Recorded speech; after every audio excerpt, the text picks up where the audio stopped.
ये तस्वीरें आधुनिक भारत के माथे पर वो काली सच्चाई है जो पूरे समाज को सोचने पर मजबूर कर देती है। जहां एक तरफ पूरा देश विश्व बाल श्रम निरोध दिवस मना रहा है तो दूसरी तरफ ये मासूम जिंदगियां भट्टे में तप रही है। आपसे अपील है कि इस वीडियो को इतना शेयर कीजिए कि वीडियो राजस्थान के उद्योग मंत्री राज्यवर्धन सिंह राठौड़ तक पहुंचे। ये वीडियो भारत के उद्योग मंत्री पीयूष गोयल तक पहुंचे, क्योंकि एक तरफ बड़े बड़े मंचों से बच्चों के अधिकारों, उनके शिक्षा और उज्जवल भविष्य पर कागजी भाषण दिए जाते हैं, दूसरी तरफ ये हकीकत कुछ और ही बयां करती है।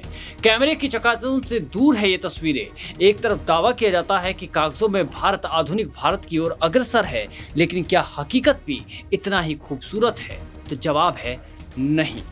राजसमंद से हमारे संवाददाता रवि मल्होत्रा की एक ग्राउंड रिपोर्ट आपको भी विचलित कर देगी और सिस्टम पर सवाल उठाने के लिए मजबूर भी कर देगी।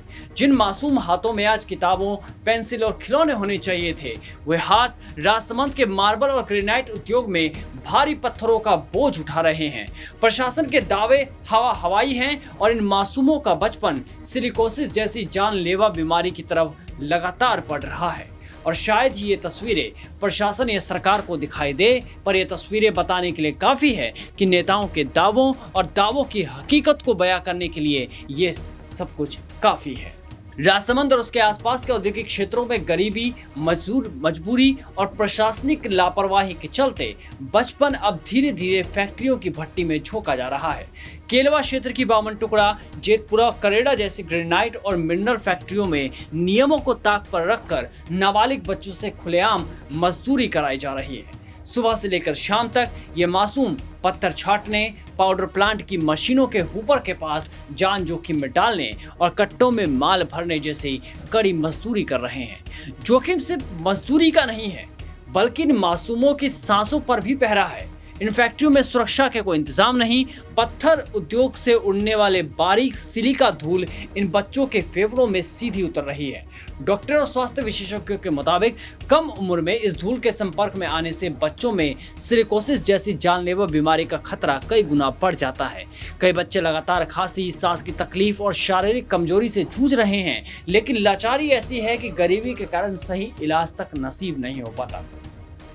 आपको यहाँ पर यह भी बता दें कि लगातार सिलिका के संपर्क में रहने वाले लोगों में फेफड़ों का कैंसर होने का खतरा काफ़ी बढ़ जाता है। इसके अलावा सीओपीडी और फेफड़ों की फाइब्रोसिस जैसी समस्याएं होती हैं। ये टीबी संक्रमण के खतरे को भी बढ़ावा देती है।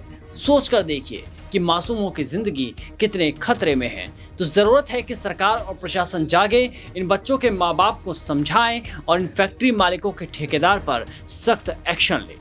वहीं ग्रामीणों और सामाजिक कार्यकर्ताओं का आरोप यह है कि बाल श्रम की शिकायतें कई बार श्रम विभाग, बाल अधिकार संरक्षण इकाई और चाइल्ड हेल्पलाइन तक पहुंचाई गई, लेकिन कार्रवाई सिर्फ कागजी आंकड़ों और रस्म अदायगी वाले अभियानों तक सिमट कर रह गई। कहने का मतलब सीधा साफ है कि एक्शन तो हुआ, लेकिन सिर्फ तस्वीरों में वो नजर आई, हकीकत में नजर नहीं आई। सरकार के शिक्षा का अधिकार और मिड डे मील जैसी योजनाएं इन बच्चों को फैक्ट्रियों से निकालकर स्कूल तक लाने में नाकाम साबित हो रही है। आखिर इसकी वजह क्या है, ये भी प्रशासन को पता लगाना होगा। बाल श्रम निरोध दिवस पर आज जरूरत सिर्फ खोखले संकल्पों की नहीं, बल्कि जमीनी स्तर पर सख्त एक्शन लेने की है।